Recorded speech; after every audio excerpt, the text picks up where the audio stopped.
नमस्कार दोस्तों, परमा एजुकेशन की यूट्यूब चैनल पे आप सभी लोगों का स्वागत करते हैं। मैराथन क्लास जो ली गई थी 2 पार्ट में थी, आप लोगों को शायद बहुत ही पसंद आया होगा और आप लोगों का प्यार भी बहुत मिला। तो आज जो हम बात करेंगे बाल विकास के, मैराथन के बाद बाल विकास से जो टॉपिक उठाया गया है शैशवावस्था, बाल्यावस्था, किशोरावस्था, जो सभी प्रश्न हैं उसे एक ही वीडियो में समाहित कर दिया गया है ताकि आप लोगों को अधिक बार वीडियो न देखना पड़ा और एक ही वीडियो में आप लोगों को सभी प्रश्न मिल जाए शैशवावस्था, बाल्यावस्था और किशोरावस्था के। ये जो प्रश्न है सी टेट, यूपी टेट, यम टेट और यस टेट सभी के लिए बहुत ही महत्वपूर्ण होने वाले हैं। तो चलिए शुरू करते हैं, लेकिन शुरू करने से पहले एक बात आप लोगों को बोल दें कि आप लोग जो है वीडियो को जल्दी से सब्सक्राइब कर लीजिए।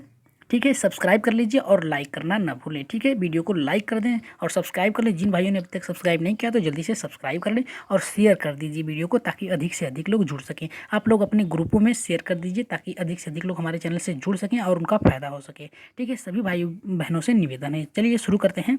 आज के कुछ फैक्ट हैं जो उससे पहले जान लेते हैं, फिर इसके बाद हम प्रश्नों की तरफ जो बहुविकल्पी प्रश्न रखे गए हैं जो मॉक टेस्ट होने वाले हैं उससे पहले कुछ प्रश्नों को जान लेते हैं। ठीक है, यहाँ पे देखिए पहला कह रहा है कि जन्म के 15 दिन बाद त्वचा का रंग अस्थायी होने लगता है। ठीक है, अगर प्रश्न पूछ दिया जाए कि कितने दिनों बाद बालक का जो त्वचा होता है वो अस्थायी हो जाता है, तो आप कहेंगे कि 15 दिनों के बाद जो त्वचा का रंग होता है वो अस्थायी हो जाता है। ठीक है, अब दूसरा देखिए, गेल का कथन है कि बालक प्रथम 6 वर्षों के बाद 12 वर्षों से दुगना सीखता है। ठीक है, यहाँ पे कह रहे हैं कि 6 वर्षों जो 12 वर्ष की तुलना में 6 वर्ष में बालक अधिक सीख लेते हैं। ठीक है, यहाँ पे देखिए कह रहा है जब शिशु को क्रोध आता है तो वह क्रोध को क्रिया व वाणी के द्वारा व्यक्त करता है। ठीक है, अगर प्रश्न पूछ दिया जाए कि बालक को जो जब क्रोध आता है तो किसके द्वारा व्यक्त करता है, तो आप कह सकते हैं कि वाणी के द्वारा अभिव्यक्त कर सकता है। ठीक है, और देखते हैं आगे, देखते हैं कि कह रहा है कि जन्म के समय शिशु में उत्तेजना संवेग के रूप में रहता है। ठीक है, जो जन्म के समय जो बालक होता है उसमें उत्तेजना जो होती है संवेग के द्वारा रूप में रहती है। ठीक है, और यहाँ पे देखिए क्या कह रहा है कि लेकिन बालो मनोविज्ञान का मत है कि शिशु में मुख्यतः 4 संवेग होते हैं।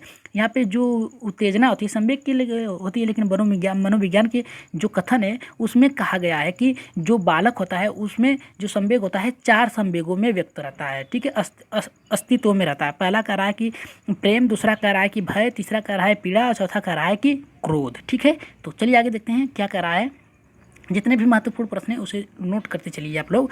यहाँ पे देखिए कह रहा है कि शिशु में पहले अकेले खेलने की प्रवृत्ति पाई जाती है। शिशु में क्या होता है, पहले जो शैशव और बाल्यावस्था होता है उसमें जो बालक होता है उसमें अकेले खेलने की प्रवृत्ति होती है। ठीक है, जो खिलौने होते हैं अधिकतर आप लोग देखे होंगे कि मेले में से जब आप लोग आते हैं खिलौने लेके आते हैं तो वो अकेले लेके ही उत्साहित रहता है, खिलौने खेलता है। ठीक है, और अगर आप उस खिलौने को मांगेंगे तो वो नहीं देगा, वो अकेले ही खेलना प्रारंभ करता है। ठीक है, और यहाँ पे देखिए कह रहा है कि शिशु के साथ हमेशा सकारात्मक अवधारणा रखनी चाहिए जैसे प्रेम, शिष्टता, नैतिकता और सहानुभूति जैसे व्यवहार रखने चाहिए। ठीक है, जो बालक होते हैं उनसे हमें हमेशा प्रेम, शिष्टता, नैतिकता और सहानुभूति का व्यवहार रखना चाहिए। ठीक है, और यहाँ पे देखिए कह रहा है कि शिशु कल्पना जगत में रहता है और उसी को वास्तविकता मान लेता है। जो शिशु होता है बाल्य और शैशवावस्था में जो बालक होते हैं हमेशा कल्पना शक्ति में निहित रहते हैं, हमेशा जो काल्पनिक चीज़ें होती हैं उसमें दिखता रहता है। जैसे वो अगर शक्तिमान वीडियो देखता है या फिर कोई भी ऐसी धारावाहिक दिखता है जिसमें उसे राजा रानी दिखते हैं तो वो उसमें खो जाता है, सोचता है कि मैं ही राजा रानी हूँ या फिर कहता है कि मैं ही शक्तिमान हूँ, अब उड़ूंगा। और यहाँ पे देखिए कह रहा है कि मांटेसरी पद्धति में परियों की कहानी को महत्व दिया जाता है। अगर पूछ दिया जाए कि मांटेसरी पद्धति में किसको महत्व दिया जाता है तो आप कहेंगे कि परियों की कहानी, या फिर कह रहा है कि या फिर पूछ सकता है कि परियों की कहानी में किससे निर्धारित है, किससे संबंधित है, तो आप कहेंगे कि मांटरी पद्धति से। ठीक है, अभी देखिए यहाँ पे कह रहा है कि शिशु में आत्म प्रदर्शन की भावना होती है। ठीक है, शिशु जो होता है आत्म प्रदर्शन की भावना होती है। यहाँ पे देखिए आप लोगों शैशवावस्था से लेके, ठीक है, बाल्यावस्था तक की बात कर रहा है। ठीक है, अब देखिए यहाँ पे ये कह रहा है कि शिशु को खेल द्वारा शिक्षा दी जानी चाहिए, खेल खेलने में बालक को शिक्षा दी जानी चाहिए प्राथमिक स्तर पे। ठीक है, अब यहाँ देखिए अगला क्या कह रहा है, शिशु की जो शिक्षा व्यवस्था में कहानियों एवं सचित्र पुस्तक एवं विशिष्ट स्थान होना चाहिए। जो बालक की जो शिशु की होती है जो पाठ्य पुस्तक होती है उसमें कहानी और सचित्र पुस्तक की व्यवस्था होनी चाहिए, स्थान होना चाहिए। और यहाँ पे देखिए कह रहा है शिशु सबसे पहले अपने माता पिता को पहचानता है। सभी लोगों को पता है कि जो शिशु होता है जो शैशवावस्था बाल्यावस्था में होता है अपने माता पिता के साथ ही खेलता है तो उन्हें ही पहचानेगा और न कि जो हमारे परिवेश में उन्हें। ठीक है, तो चलिए आगे बढ़ते हैं। 2-4 प्रश्न और हैं उनको देख ले रहे हैं, फिर इसके बाद अपने प्रश्नों को सॉल्व करेंगे। यहाँ पे कह रहा है कितने वर्ष में बालक सार्थक शब्दों को प्रयोग करना सीख जाता है। ठीक है, तो ये देखिए बहुत ही महत्वपूर्ण है। 3 वर्षों में बालक जो होता है सार्थक शब्दों को प्रयोग करना सीख जाता है। ठीक है, अब यहाँ पे देखिए कौन सी अवस्था में दोहराने की प्रवृत्ति तीव्र होती है, तो शैशवावस्था में दोहराने की प्रवृत्ति जो होती है तीव्र होती है बालक में। ठीक है, फ्राइड के अनुसार लड़कों में कौन सी ग्रंथि पाई जाती है, ओडिशन होगा यहाँ पे, ओडिशन ग्रंथि होगी। ठीक है, टाइप करने में हो सकता है उनसे गलती हो गई हो। और यहाँ पे देखिए फ्राइड के अनुसार लड़कियों में जो होती है इलेक्ट्रा ग्रंथि पाई जाती है। ठीक है, तो चलिए अब इतने प्रश्नों को आप लोगों ने देख लिया है, तो इसी से संबंधित प्रश्न पूछे जाएंगे आप लोगों से। ठीक है, तो चलिए देखते हैं कितने लोगों का कितना सही होता है। तो ठीक है, देखते हैं पहला ही प्रश्न किसका सही होता है। ठीक है, कह रहा है कि कौन सी अवस्था सीखने का अनोखा काल होता है। देखिए आगे आप लोगों को बताया गया था कि सीखने की अवस्था काल कौन सी होती है, तो जल्दी से बताइए कि पहले का आंसर क्या होगा। कौन सी अवस्था सीखने का अनोखा काल होता है। पहला कह रहा है कि बाल्यावस्था, दूसरा कह रहा है कि गर्भाधान, और तीसरा कह रहा है किशोरावस्था, और चौथा कह रहा है कि शैशवात। ठीक है, यहाँ पे शैशवा काल होगा। ठीक है, तो बताइए जल्दी से आंसर क्या होगा। पहले का बाल्यावस्था होगा, गर्भाधान होगा, या फिर किशोरावस्था, या फिर शैशवावस्था। तो जल्दी से बताइए कि कौन सी अवस्था सीखने का अनोखा काल होता है। जल्दी से बताइए, जल्दी से कमेंट करिए और वीडियो को शेयर कर दीजिए और जल्दी से सब्सक्राइब कर लीजिए। जिन भाइयों ने अभी तक सब्सक्राइब नहीं किया है तो जल्दी सब्सक्राइब कर दीजिए, लाइक कर दीजिए वीडियो को और शेयर कर दीजिए। ठीक है, तो जल्दी से बताइए इसका आंसर क्या होगा। तो पहला होगा, दूसरा होगा, तीसरा या फिर चौथा। तो इसका आंसर होगा चौथा। जो कौन सी अवस्था सीखने का अनोखा काल होता है, तो इसमें होगा शैशवावस्था काल। ठीक है, तो चलिए आगे बढ़ते हैं। बहुत लोगों का सही हुआ, चलिए आगे बढ़ते हैं, देखते हैं दूसरा क्या कह रहा है। यहाँ पे देखिए बहुत ही महत्वपूर्ण प्रश्न लिए गए हैं, एकदम महत्वपूर्ण लिए गए हैं। ठीक है, नवजात शिशु का भार लगभग कितना होता है। यहाँ पे पूछ रहा है कि नवजात शिशु जो होता है उसका भार कितना होता है। 4 kg होता है, यानी 4.5 kg होता है। ठीक है, यहाँ पे कह रहा है 3 kg होता है, यहाँ पे कह रहा है 3.5 kg। तो जल्दी से बताइए कितना होगा, नवजात शिशु का भार कितना होता है लगभग। तो जल्दी से बताइए। आप लोग हमेशा जानते होंगे कि जो आशा होती हैं लोग, वो हमेशा बताती हैं, डॉक्टर के पास ले जाते हैं, तभी आप लोगों को बताता है कि लगभग जो नवजात शिशु होता है, जो पैदा होता है बालक, उसकी वजन कितना होना चाहिए। तो इसका आंसर होगा हमारा तीसरा। जो नवजात शिशु होता है उसका वजन लगभग 3 kg होना चाहिए। ठीक है, तो चलिए आगे बढ़ते हैं अपने तीसरे प्रश्न की ओर, देखते हैं कि क्या कह रहा है तीसरा प्रश्न हमारा। कह रहा है कि 6 वर्ष तक मस्तिष्क का वजन होता है। कह रहा है कि 6 वर्ष तक बालक का मस्तिष्क का भार जो वजन होता है कितना हो जाता है। 1 kg 200 ग्राम, यानी 1 किलो 200 ग्राम, या फिर दूसरा कह रहा है कि 1 किलो 300 ग्राम, यहाँ पे कह रहा है 1 किलो 250 ग्राम, और यहाँ पे कह रहा है 1 किलो 400 ग्राम। तो जल्दी से बताइए तीसरे का आंसर क्या होगा हमारा। तीसरे का आंसर जल्दी से बताइए क्या होगा तीसरे का। तो आशा करते हैं सभी लोगों को पता होगा कि जो 6 वर्ष में मस्तिष्क का वजन कितना हो जाता है। 1 kg 200 ग्राम, 1 kg 300 ग्राम, 1 kg 250 ग्राम, और 1 kg 400 ग्राम। तो जल्दी बताइए तीसरे का आंसर क्या होगा हमारा। तीसरे का आंसर होगा हमारा यहाँ पे 1 किलो 250 ग्राम। ठीक है, तो आंसर होगा हमारा तीसरे का तीसरा। ठीक है, तो चलिए आगे बढ़ते हैं। अगर आज के जो प्रश्न हैं अच्छे लग रहे हैं तो एक बार यस जरूर करिए, जल्दी से यस करिए, यस करिए। तो आगे बढ़ रहे हैं, जल्दी से बताइए। तो चलिए शुरू करते हैं कि ग्राम, यहाँ पे देखिए ये गलत है, टाइप करने में गलती हो गई है। कह रहा है कि कितने वर्ष में सभी दूध के दांत निकल जाते हैं। यहाँ पे कह रहा है कि कितने वर्ष में सभी दूध के दांत निकल जाते हैं। ठीक है, तो जल्दी बताइए 2 वर्ष में, 3 वर्ष में, 4 वर्ष में, 1 वर्ष में। तो जल्दी बताइए इसका आंसर क्या होगा चौथे का। चौथे का आंसर जल्दी से बताइए कि कितने वर्ष में दूध के दांत निकल जाते हैं। 2 वर्ष में निकलते हैं, 3 वर्ष में, 4 वर्ष में, या फिर 1 वर्ष में। तो जल्दी से बताइए। तो इसका आंसर होगा हमारा 1 वर्ष में, यानी चौथा आंसर होगा। ठीक है, 1 वर्ष में दूध के सभी दांत निकल जाते हैं। जो अगर पूछ दिया जाए कि जो बालक के दांत निकलने प्रारंभ हो जाते हैं कितने वर्षों में या कि कितने दिनों में, तो आप कहेंगे कि 6 माह में। ठीक है, 6 माह में। ठीक है, 6 माह में जो होते हैं बालक के सभी दांत निकलने प्रारंभ हो जाते हैं। ठीक है, और दूध के दांत निकल जाते हैं, यानी सभी निकल जाते हैं, वो हैं 1 वर्ष में। ठीक है, तो चलिए आगे बढ़ते हैं 5वें प्रश्न की ओर, देखते हैं 5वां प्रश्न क्या कह रहा है। आज के जितने भी प्रश्न हैं बहुत ही महत्वपूर्ण रखे गए हैं। इसमें जो है शैशवावस्था, बाल्यावस्था, किशोरावस्था के सभी प्रश्नों को खत्म कर दिया जाएगा। ठीक है, तो चलिए शुरू करते हैं, देखते हैं क्या कह रहा है हमारा। कह रहा है कि नवजात शिशु में हड्डियों की संख्या होती है, कितनी होती है नवजात शिशु में। 206 होती है, 270 होती है, 350 होती है, या फिर 270 होती है। तो जल्दी से बताइए इसका आंसर क्या होगा हमारा। 5वें के आंसर जल्दी से बताइए क्या होगा हमारा। ऐसा करते हैं सभी लोगों को पता होगा 5वें के आंसर कितना होता है। तो इसका आंसर होगा हमारा 270। ठीक है, यहाँ पे जो नवजात शिशु होता है उसमें जो होती है उनकी हड्डियों की संख्या 270 होती है। ठीक है, तो चलिए आगे बढ़ते हैं, देखते हैं छठा प्रश्न हमारा क्या कह रहा है। यहाँ पे देखिए बहुत ही महत्वपूर्ण प्रश्न आ गया कि स्व प्रेम की भावना विकास होता है। स्व प्रेम की भावना का विकास होता है बाल्यावस्था में होता है, शैशवावस्था में होता है, किशोरावस्था में होता है, या फिर इनमें से कोई नहीं। आप लोगों को पहले ही टॉपिक्स में बताया गया था, जो आप लोगों को नोट दिखाया गया था उसमें बता दिया गया था, जो इम्पोर्टेंट नोट था, फैक्ट था, उसमें बताया गया था कि स्व प्रेम की भावना किस विकास होता है, बाल्यावस्था में होती है, शैशवावस्था में होती है, या फिर किशोरावस्था में, या फिर इनमें से कोई नहीं। तो जल्दी बताइए छठे का आंसर क्या होगा हमारा। तो छठे का आंसर होगा हमारा दूसरा, शैशवावस्था। ठीक है, शैशवावस्था में स्व प्रेम की भावना जो होती है अपने माता पिता यानी जो उनसे लगाव रहता है, उन्हीं लोगों से सिर्फ बालक जो होता है इंटरेस्ट रहता है। ठीक है, उन्हीं लोगों के प्रति अपना इंटरेस्ट दिखाता है। ठीक है, तो इस आधार पे हमारा दूसरा सही होगा। ठीक है, तो चलिए आगे बढ़ते हैं। सातवां प्रश्न देखते हैं क्या कह रहा है।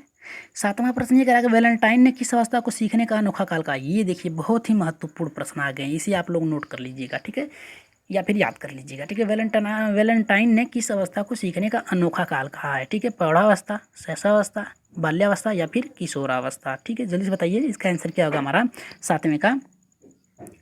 जल्दी से बताइए सातवें का आंसर क्या होगा हमारा।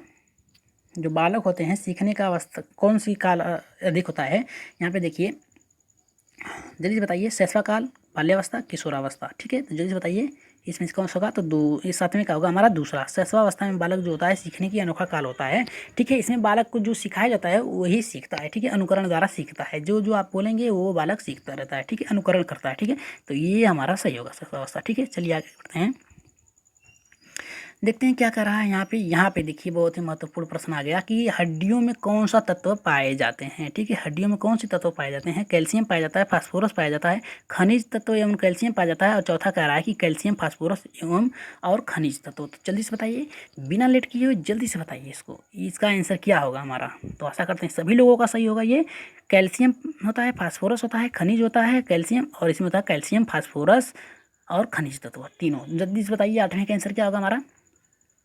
तो आठवें का आंसर होगा हमारा चौथा, जो मनुष्य की हड्डियां होती हैं। ठीक है, जो हड्डियां होती हैं मनुष्य की, इसमें क्या होता है, ये तो कैल्शियम का होता है बाहरी आवरण। ठीक है, अब फास्फोरस जो होता है इसमें ब्लड नुमा जो भरा रहता है वो होती है, जो मोटे मोटे धब्बे होते हैं वो होता है, और खनिज तत्व जो उसमें जो खनिज होते हैं उसमें भरे होते हैं इसी के अंदर। ठीक है, तो इसमें इसमें जो होता है हमारा कैल्शियम भी होता है, फास्फोरस भी होता है, खनिज तत्व भी होता है। ठीक है, तो चलिए आगे बढ़ते हैं। नवा प्रश्न की ओर देखते हैं क्या कह रहा है। नवा प्रश्न ये हमारा कह रहा है कि जन्म के समय से शिशु की धड़कन धड़कती है। ठीक है, शिशु का धड़कन जो होता है रहती है, क्या रहता है, नियमित रहता है, अनियमित रहता है, नियमित रहता है, अनियमित रहता है, या फिर अनियमित, या फिर इनमें से कोई नहीं। तो जल्दी से बताइए इसका आंसर क्या होगा हमारा कि जन्म के समय जो शिशु का धड़कन रहता है कैसा रहता है, नियमित रहता है, निमंत्रित रहता है, और या फिर कह रहा है कि यहाँ पे अनियमित रहता है, और चौथा कह रहा है कि इनमें से कोई नहीं। तो नौवें का आंसर जल्दी से बताइए। तो नौवें का आंसर होगा हमारा तीसरा। ठीक है, तीसरा होता है क्या, जो बालक होता है उसकी धड़कनें बढ़ती रहती है, घटती रहती है, बढ़ती रहती है, घटती रहती है। जैसे अगर बालक अगर को प्रकाश में ले जाया जाएगा शैशवावस्था में, तो वो देख के चौंक जाता है। ठीक है, डर जाता है, या फिर अंधेरे पे ले जाएगा तो भी डर जाता है। ठीक है, अगर उसके सामने कोई विचित्र चीज चली जाती है तो वो जो होता है डर जाता है। ठीक है, तो इस आधार पे हमारा जो उसकी धड़कनें होती हैं कम बेसी होती रहती है, इस आधार पे हमारा अनियमित होगा। एक बात और आप लोगों को बता दें कि शिशु जब जन्म लेता है, ठीक है, जो बच्चा होता है जन्म लेता है, तो जन्म के 17 दिन तक उसे ब्लैक एंड वाइट दिखाई देती है। क्या दिखाई देती है, ब्लैक एंड वाइट। ठीक है, ये प्रश्न आप लोगों को किसी ने नहीं बताया होगा, लेकिन मैं बता रहा हूँ कि जो बालक होता है जन्म के 17 दिन तक उसे ब्लैक एंड वाइट दिखाई देता है। याद रखिएगा कि जन्म के समय बालक को 17 दिन तक ब्लैक एंड वाइट दिखाई देता है। ठीक है, तो चलिए आगे बढ़ते हैं। 10वीं प्रश्न देखते हैं। 10वां क्या कह रहा है। 10वां यहाँ पे ये कह रहा है कि दूध के दांत निकलना प्रारंभ होते हैं। दूध के दांत निकलना प्रारंभ होते हैं, आप लोगों को पहले ही बता दिया है, तो आप लोग सही आंसर आना चाहिए एकदम। 1 माह में, 2 माह में, 1 वर्ष में, 6 माह में। ठीक है, तो इसका आंसर जल्दी से बताइए 10वीं का। पहले ही आप लोगों को बता दिया गया है कि दूध के दांत निकलना प्रारंभ हो जाता है, दूध के दांत सभी निकल जाते हैं, तो सभी 1 वर्ष में निकल जाते हैं और निकलना प्रारंभ होते हैं 1 माह में, 2 माह में, 1 वर्ष में, और यहाँ पे 6 माह में। तो जल्दी बताइए इसका आंसर क्या होगा। तो 10वें का आंसर होगा हमारा चौथा। 6 माह में बालक के जो होते हैं दूध के दांत निकलने प्रारंभ हो जाते हैं। शैशवावस्था में बालक के दांत निकलने प्रारंभ हो जाते हैं, वो उनकी संख्या होती है 6 वर्ष में। ठीक है, 6 वर्ष में याद रखिएगा, और 1 वर्ष में जो होता है बालक के सभी दूध के दांत निकल जाते हैं। ठीक है, तो चलिए आगे बढ़ते हैं 11वें प्रश्न की ओर देखते हैं। 11वां प्रश्न हमारा क्या कह रहा है। यहाँ पे देखिए फिर आ गया दांत से, कह रहा है कि दूध के दांत कितने होते हैं। ये तो बहुत ही महत्वपूर्ण है, देखते हैं कितने लोगों का सही होता है। कह रहा है कि 20 होते हैं, 6 होते हैं, 14 होते हैं, 32 होते हैं। तो जल्दी से बताइए कि दूध के दांत कितने होते हैं। ठीक है, 20 होते हैं, या फिर 6 होते हैं, या फिर 14 होते हैं, या फिर 32 होते हैं। ठीक है, तो जल्दी से बताइए कि दूध के दांत कितने होते हैं। ठीक है, तो आंसर सभी लोगों का आना चाहिए एक समान। तो दूध के दांत जो होते हैं 20 होते हैं। ठीक है, यहाँ पे अगर अगर 18 से 20 दे दिया तब भी मार दीजिएगा आप आंसर में। ठीक है, 18 से 20 हो गया, या फिर 6 से 10 6 से 8 हो गया, या 14 से 20 हो गया। ठीक है, लेकिन अगर 18 से 20 दिया है तो ये राइट आंसर होगा आप लोगों का। ठीक है, तो यहाँ पे 20 दांत होते हैं। ठीक है, तो चलिए आगे बढ़ते हैं 12वें प्रश्न की ओर, देखते हैं 12वां प्रश्न हमारा क्या कह रहा है। अगर वीडियो अच्छे लग रहे हैं तो एक बार लाइक और शेयर कर दीजिए ताकि अधिक से अधिक लोग जुड़ सकें, और अपना कमेंट बॉक्स में उत्तर जरूर दीजिए। ठीक है, तो यहाँ पे देखिए बहुत ही महत्वपूर्ण, आगे आप लोगों को पहले ही बता दिया गया था टॉपिक्स में कि उसी से सभी रिलेटेड आएंगे प्रश्न। यहाँ देखिए कह रहा है कि लड़कियों में कौन सी ग्रंथि पाई जाती है। ठीक है, लड़कियों में कौन सी ग्रंथि पाई जाती है। ओपिडस, दूसरा कह रहा है इलेक्ट्रा, तीसरा कह रहा है दोनों, और यहाँ पे कह रहा है इनमें से कोई नहीं। तो जल्दी से बताइए 12वें का आंसर क्या होगा हमारा, कि लड़कियों में कौन सी ग्रंथि पाई जाती है। ओपिडस होती है और इलेक्ट्रा होती है और दोनों होता है, इनमें से कोई नहीं। तो जल्दी बताइए इसका आंसर क्या होगा 12वें का। 12वें का आंसर जल्दी से बताइए। तो 12वें का आंसर होगा हमारा दूसरा। ठीक है, इलेक्ट्रा ग्रंथि की होती क्या है। इलेक्ट्रा ग्रंथि के कारण जो जो पिता से जो लड़कियां होती हैं, पिता से उनका संप्रेम होता है, मतलब प्रेम होता है, अधिक होता है। ठीक है, और जो ओडिशस होता है, इससे जो होता है लड़कों का माता के प्रति प्रेम होता है। ठीक है, जो ओडिशस होता है ये माता के प्रति होता है लड़कों का, और जो इलेक्ट्रा होती है ये लड़कियों का होता है पिता के समेत। ठीक है, लड़कियां जो होती हैं पिता से प्रेम करती हैं और लड़के जो होते हैं माता से। ठीक है, तो चलिए आगे बढ़ते हैं। 13वां प्रश्न देखिए क्या कर रहा है। 13वां प्रश्न देखिए वही फिर आ गया 13वां। यहाँ पे लड़कों की है, वहाँ पे लड़कियों की। लड़कों की ग्रंथियाँ पाई जाती, लड़कों में कौन सी ग्रंथियाँ पाई जाती है। वो पीडस ग्रंथि पाई जाती है, लेटरा ग्रंथि पाई जाती है, दोनों या फिर इनमें से कोई नहीं। तो जल्दी से बताइए 13वें का आंसर क्या होगा हमारा। तो 13वें का आंसर होगा हमारा, जल्दी से बताइए 13वें का आंसर होगा हमारा पहला। ठीक है, इससे जो होता है बालक का माता के प्रति प्रेम होता है। ठीक है, इलेक्ट्रा जो होती है पिता के प्रति होता है। ठीक है, याद रखिएगा। ठीक है, तो चलिए आगे बढ़ते हैं 14वें प्रश्न की ओर, देखते हैं 14वां प्रश्न हमारा क्या कह रहा है। 14वां प्रश्न ये कह रहा है कि दोहराने की प्रवृत्ति पाई जाती है। दोहराने की प्रवृत्ति कब पाई जाती है बालकों में। ठीक है, दोहराने की प्रवृत्ति जो होती है बालक में कब पाई जाती है। पहला कह रहा है बाल्यावस्था, दूसरा कह रहा है शैशवावस्था, तीसरा कह रहा है किशोरावस्था, चौथा कह रहा है कि इनमें से कोई नहीं। तो जल्दी बताइए 14वें का आंसर क्या होगा हमारा।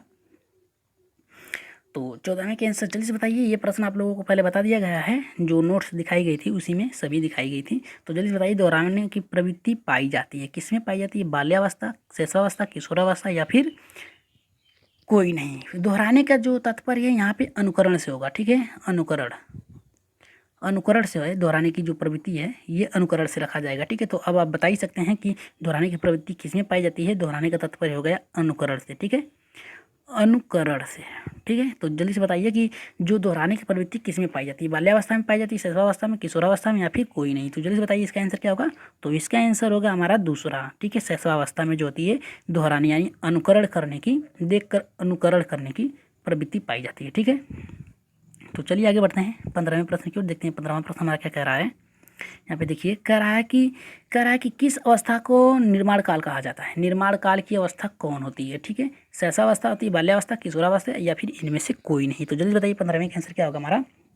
निर्माण काल की अवस्था कौन सी है, जल्दी से बताइए। शैशवावस्था है, या फिर बाल्यावस्था, किशोरावस्था, या फिर इनमें से कोई नहीं। तो इसका आंसर होगा हमारा पहला। ठीक है, शैशवावस्था। यही जो काल होती है बालक की सबसे जटिल काल होती है। एक किशोरावस्था जो होती है वो बाद में, किशोरावस्था बाद में आती है, लेकिन उससे पहले जो होती है शैशवावस्था। जैसे आप क्रिया करेंगे वो बालक वैसे ही अनुकरण करेगा और उसी को दोहराते रहेगा। ठीक है, तो चलिए आगे बढ़ते हैं 16वें प्रश्न की ओर, देखते हैं 16वां प्रश्न हमारा क्या कह रहा है। 16वां प्रश्न ये कह रहा है कि परियों की कहानी का महत्व होता है। परियों का जो कहानी होता है महत्व दिया जाता है किसमें दिया जाता है, किंडरगार्टन में, मॉन्टेसरी में, प्रोजेक्ट में, या फिर इनमें से कोई नहीं। तो जल्दी बताइए 16वें का आंसर क्या होगा हमारा। 16वें का आंसर बताइए क्या होगा। जो परियों की कहानी का महत्व दिया जाता है किसमें दिया जाता है, किंडरगार्टन दिया जाता है, मॉन्टेसरी पद्धति में जाता है, प्रोजेक्ट में जाता है, या फिर इनमें से कोई नहीं। तो जल्दी से बताइए। जो किंडरगार्टन होता है ये खेल विधि से प्रेरित है। ठीक है, खेल विधि से है। ठीक है, मॉन्टेसरी पद्धति जो होती है ये अक्षम बालक के लिए होती है। किसके लिए होती है, अक्षम बालक के लिए। ये जो होता है 3 वर्ष के ऊपर बालकों के लिए होता है। और जो प्रोजेक्ट विधि होता है इसमें निर्धारित किया जाता है शिक्षण पद्धतियाँ। ठीक है, शिक्षण पद्धतियों को निर्धारित किया जाता है। और आप लोगों को बता दें कि जो किंडरगार्टन होता है खेल से प्रेरित है। ठीक है, और मॉन्टेसरी जो है 3 वर्ष से ऊपर के जो अक्षम बालक होते हैं उनसे है। प्रोजेक्ट विधि जो है शिक्षण विधियों से लिया जाएगा। ठीक है, शिक्षण से लिया जाएगा। तो अब आप बता सकते हैं कि परियों की कहानी किस में दिया जाता है। ठीक है, तो जल्दी से बताइए इसका कौन सा आंसर होगा, पहला होगा, दूसरा, तीसरा या फिर चौथा। तो इसका आंसर जो होगा हमारा, जल्दी से बताइए 16वें का आंसर कौन सा होगा हमारा, 16वें का आंसर होगा हमारा दूसरा। ठीक है, मांटेसरी। ठीक है, यहाँ पे देखिए अगर खेल से आ गया तो बालक खेलेंगे। ठीक है, इसमें कहानी नहीं खिलाया बताया जाएगा। ठीक है, लेकिन मांटेसरी में जो होगा 3 वर्ष से जो ऊपर बालक होते हैं उनके काल्पनिक चिंतों को बताया जाता है। ठीक है, आत्मनिर्भर कराया जाता है। ठीक है, यहाँ पे ये आंसर हमारा सही होगा। तो चलिए आगे बढ़ते हैं 17वें प्रश्न की ओर, देखते हैं 17वां प्रश्न हमारा क्या कह रहा है। सभी लोग अपनी संख्या बढ़ा लीजिए, शेयर कर दीजिए जल्दी से, और जिन भाइयों ने अभी तक शेयर सब्सक्राइब नहीं किया है चैनल को तो जल्दी से सब्सक्राइब कर लीजिए और लाइक करना ना भूलें। ठीक है, तो चलिए देखते हैं क्या कह रहा है ये 17वां। शिशु सबसे पहले किसको पहचानता है? शिशु सबसे पहले किसको पहचानता है? पिता को पहचानता है, नर्स को पहचानता है, शिक्षक को या फिर माता को? तो जल्दी बताइए आंसर क्या होगा 17वें का। 17वें का आंसर क्या होगा हमारा, जल्दी बताइए। तो 17वें का आंसर होगा हमारा माता को पहचानता है सबसे पहले। ठीक है, पहचानने की बात कर रहा है। ठीक है, न कि देखने की बात कर रहा है। ठीक है, देखने की बात नहीं कर रहा है। अगर देखने की बात होगा तो सबसे पहले नर्स को देखेगा। किसको देखेगा? सबसे पहले अगर बात किया जाए तो वो नर्स को देखेगा। ठीक है, अगर देखने की बात किया जाए तो नर्स को, ठीक है, नर्स को दिखेगा। ठीक है, तो अगर यहाँ पे पहचानने की बात कर रहा है तो सबसे पहले वो माता को पहचानेगा। क्यों? क्योंकि हमेशा वो माता के पास ही रहता है 6 माह तक। ठीक है, 6 माह के बाद ही बालक को बाहर निकाला जाता है। ठीक है, तो चलिए आगे बढ़ते हैं, देखते हैं 18वां प्रश्न क्या कह रहा है हमारा। ये देखिए, ये बहुत ही महत्वपूर्ण है, कई बार पूछा जा चुका है कि नवजात शिशु में हड्डियों की संख्या कितनी होती है? 206 होती है, 270 होती है, 350 होती है या फिर 320 होती है? तो जल्दी से बताइए 18वें का आंसर क्या होगा हमारा। 18वें के आंसर जल्दी से बताइए क्या होगा हमारा कि नवजात जो शिशु होता है, ये नवजात से तात्पर्य यहाँ पे शैशवावस्था। ठीक है, शैशवावस्था। ठीक है, शैशवावस्था से मान लीजिएगा कि नवजात जहाँ भी पूछ दिया जाए तो आप शैशवावस्था को ही सर्वप्रथम माने देंगे। ठीक है, तो अब बताइए कि नवजात शिशु में हड्डियों की संख्या कितनी होती है? 206 होती है, 270 होती है, 350 होता है या फिर 320 होता है? तो जल्दी से बताइए 18वें का आंसर क्या होगा हमारा। तो नवजात शिशु में हड्डियों की संख्या जो होती है 270 होती है। कितना होता है? 270 होती है। 30,000 पे हमारा दूसरा सही होगा। ठीक है, तो चलिए आगे बढ़ते हैं 19वां प्रश्न की ओर, देखते हैं 19वां प्रश्न क्या कह रहा है। कह रहा है कि बालक के हाथ पर प्राथमिक शिक्षक हैं। कह रहा है कि किसका मत है? कह रहा है कि किसका मत है कि बालक के जो हाथ पैर हैं प्राथमिक शिक्षक हैं? कौन है? थॉर्नडाइक ने कहा है, रूसो ने कहा है, रास ने कहा है, माता ने कहा है। ठीक है, तो जल्दी से बताइए इसका आंसर क्या होगा 19वें का। 19वें का आंसर ये कह रहा है, प्रश्न ये कह रहा है कि किसका मत है कि जो बालक के हाथ पैर होते हैं प्राथमिक शिक्षक होते हैं, यानी प्राथमिक से पहले उनके शिक्षक कौन होते हैं? ठीक है, ये किसने कहा है? यहाँ प्राथमिक से आप टीचर को मत मान लीजिएगा। ठीक है, प्राथमिक से ये तात्पर्य इसका है कि जो बालक होता है उसका प्रथम जो होता है, प्रथम गुरु कौन होता है? ठीक है, प्रथम गुरु कौन होता है? तो अब आप बता सकते हैं कि ये मत किसका है। यहाँ पे मत पूछा है। ठीक है, माता से मत आप मान लीजिएगा, यहाँ पे माता से मत मान लीजिएगा। ठीक है, ये मत पूछा है कि किसने कहा है। ठीक है, थॉर्नडाइक ने कहा, रूसो ने, रास ने? तो जल्दी बताइए 19वें का आंसर क्या होगा हमारा। तो 19वें का आंसर होगा हमारा रूसो ने कहा है कि जो बालक के प्रथम शिक्षक होते हैं, बालक के हाथ पैर का मतलब होता है जो शिक्षक होते हैं, उन्हें सिखाते हैं, उन्हें एक जगह से दूसरी जगह ले जाते हैं, उनको अनुकरण कराते हैं, सिखाते हैं, वो उनके माता पिता होते हैं। लेकिन ये मत था ये रूसो का। ठीक है, तो चलिए 20वां प्रश्न आप लोगों के लिए रखा गया है, तो देखते हैं कितने लोग सही करते हैं इसको। ये 20वां प्रश्न आप ही लोगों को है, इसका आंसर कमेंट बॉक्स में जरूर दीजिएगा। देखिए क्या क्या कह रहा है कि 3 से 6 वर्ष की अवस्था में बालक अर्ध स्वप्न की स्थिति में रहता है। 3 से 6 वर्ष की जो बालक होते हैं वो अर्ध स्वप्न की स्थिति में रहता है। अर्ध स्वप्न की मतलब ये है कि बालक काल्पनिक चीज़ों को देखता है, सोचता है और उसी में डूबा रहता है। ठीक है, लेकिन उसे ये नहीं पता होता है कि काल्पनिक चीज़ क्या होती है, कल्पना क्या होती है। ठीक है, तो जब उसको ज्ञान होता है 6 वर्ष से ऊपर जी, ठीक है, यानी बाल्यावस्था से किशोरावस्था में जब प्रवेश करने होता है तब। ठीक है, तो यहाँ पे पूछ रहा है अर्ध स्वप्न की स्थिति रहती है। ठीक है, यहाँ पे कह रहा है कि थॉर्नडाइक ने कहा है, रूसो ने कहा है, रास ने कहा या फिर वीएन झा ने कहा है। तो इसका आंसर आप लोगों को देना है कमेंट बॉक्स में, और जल्दी से दीजिएगा कि ये किसने कहा है कि 3 से 6 वर्ष की अवस्था में बालक जो होता है अर्ध स्वप्न की स्थिति में रहता है। ठीक है, यानी सपने में खोया रहता है, काल्पनिक स्थितियों में खोया रहता है, यानी ये सपने देखते रहता है। ठीक है, तो इसका आंसर आप लोग कमेंट बॉक्स में दीजिएगा। थॉर्नडाइक ने कहा, रूसो ने, रास ने या फिर वीएन झा ने? तो आप लोगों को उत्तर नीचे दिए गए हैं और टेलीग्राम पे ये PDF आप लोगों को मिल जाएगा। और आशा करते हैं आज के प्रश्न जितने भी थे बहुत ही लाजवाब थे, और आप लोग नोट्स ज़रूर बना लीजिएगा और जितने भी महत्वपूर्ण प्रश्न थे कॉपी कलम लेके लिख लीजिएगा। और यहाँ पे देखिए आप लोगों को जो फैक्ट दिए गए हैं आज, बहुत ही महत्वपूर्ण फैक्ट जितने भी दिए गए हैं बहुत ही अच्छे थे। तो आशा करते हैं आज के प्रश्न बहुत ही अच्छे रहेंगे, और अच्छे रहेंगे तो एक बार लाइक और कमेंट जरूर कर दीजिए और शेयर कर दीजिए ताकि अधिक से अधिक लोग जुड़ सकें, और सब्सक्राइब करना ना भूलें। और अच्छे से पढ़ाई करिए, और जो 5 जून के लिए है जो सीटेट का एग्ज़ाम है उसके लिए बहुत ही अच्छे से पढ़ाई करिए और कॉन्सेंट्रेट करके पढ़िए और एकदम सकारात्मक सोच के साथ पढ़िए, और आप लोग तो सफल होंगे। शैशवावस्था, बाल्यावस्था, किशोरावस्था की तरह आप लोग अर्ध स्वप्न में मत रहिएगा, ठीक है। तो चैनल को सब्सक्राइब कर लीजिए और अपना ध्यान रखिएगा। आज के लिए इतना ही, बहुत बहुत धन्यवाद आप लोगों का साथ देने के लिए। तो आज के लिए इतना ही।